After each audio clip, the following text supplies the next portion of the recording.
Is it okay to record our conversation? Okay lang po. What is your name or nickname? Ako nga pala si Altayari Cajerona o mas kilala bilang Tayray for short. When did you first realize you were LGBTQ? Late ko nang nalaman na isa akong lesbian nung tumuntong na ako ng grade 10.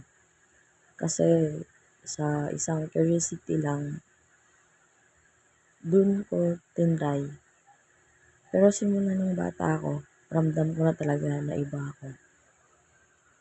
At dun ko lang naipamalas kung ano talaga ako at pinakita kung ano talaga yung gusto ko.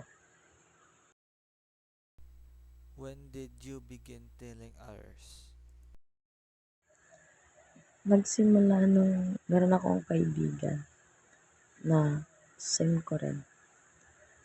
Then sinabi ko sa kanya kung ano yung experience ko, kung ano yung feeling ko. Then then agree niya na ganun din yung na-experience niya. Hanggang sa siya na lang din yung sinasabihan ko ng lahat-lahat ng kung ano yung gusto ko at kung ano yung nafe-feel ko sa sarili ko. What were your early coming out experiences like? The things were like, uh, meron akong kaibigan na nagka-jowa siya, babae.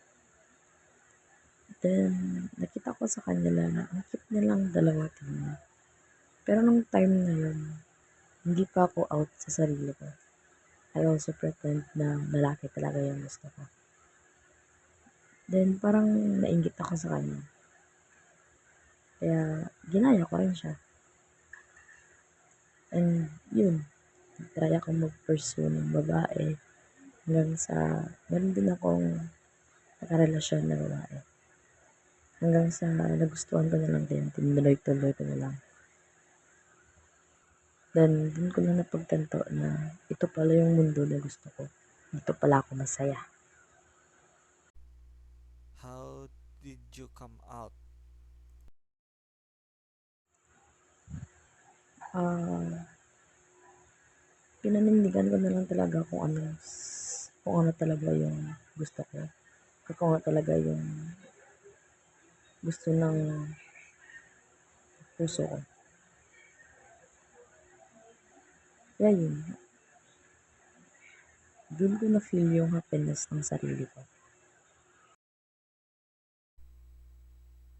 What did your parents say?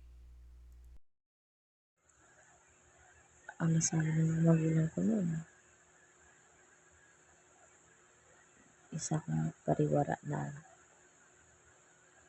hindi na natanggap kung ano yung kasayahan ko sa sarili ko. Pero sabi ko sa kanila, hindi ko rin kasalanan kung ano ako. Sinabi ko, pilit ko rin na tinatago. Pero hindi eh. Ito talaga ako. Dito talaga ako masaya. Kaya yun, wala na rin sila nagawa. Are you happy on your identity and why? Oo, sobra. Parang napag-feel ko yung kasayahan ng sarili ko. Kasi nalabas ko talaga ako ano. At pinindigan ko kung ano ako. Hindi ko na iniisip kung ano sinasabi ng iba. Basta ako, Do masaya you ako want to sa have kung your ano ako. own family and why? Oo naman, kahit hindi maganda sa mata ng iba. Nangarap din ako na bumuo ng isang pamilya. Kahit pareho kaming babae. Pangarap ko talaga na magkaroon ng sarili ko anak. Yung mga patawag ako. tawag yung akin talaga. If given a chance, do you want to change your sex and why? Hindi na. Kahit kailan hindi sumali sa isip ko ang kapalitan ng gender. Kasi kahit anong gawin mo, magpalit ka man ng gender, ganun ka pa rin. Paano? At magiging masama na yung tingin ng tao sa'yo. Imbis na tanggap ka, pwede ka na lang i-judge sa kung anong ginawa mo.